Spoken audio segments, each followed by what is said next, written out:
ಆಡ್ಲ್ಯಾ ಪಾದ ವರ್ಷ ಈ ಹುಡುಗಿನ ಜಾತ್ರೆಗ ನೋಡಿದ್ನಿ ಜೋಕಾಲ್ ಹತ್ತಿ ಆಡುವಾಗ ಮನಸ್ಸು ಕೊಟ್ಟಿದ್ನಿ ನಮ್ಮ ದೋಸ್ತರಿಗೆ ನಾನು ಚಾಲೆಂಜ್ ಮಾಡಿದ್ನಿ ಇವಳನ್ನು ಪಟಾಯಿಸಿ ಲವ್ವ ಮಾಡ್ತೇನಂದಿದ್ನಿ ಗೆಳೆಯರ ಮ್ಯಾಲ ಹಾಸ್ಯಾಸಿ ಮಾತಾಡಿ ಹುಡುಗಿ ಅಭಿಷೇಣಿ ಕೈ ತಪ್ಪಿಲಾಡು ಬಾಯಾಗ ಬಿದ್ದಂಗ ಆಗೇತಿ ಮಹಾರಾಣಿ ಗಿಚ್ಚಗಿಲಗಿಲಿ ಲೈಫ ಗಿಚ್ಚಗಿಲಗಿಲಿ ಅಪೋಜ ಹುಡುಗಿ ಪ್ರಪೋಸ್ ಮಾಡಿ ಲವ್ ಯು ಅಂದಾಳ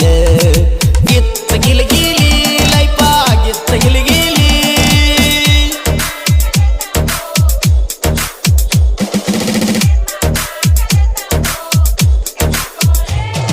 DJ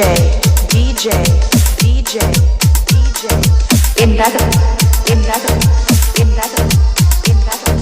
Paramanandawadi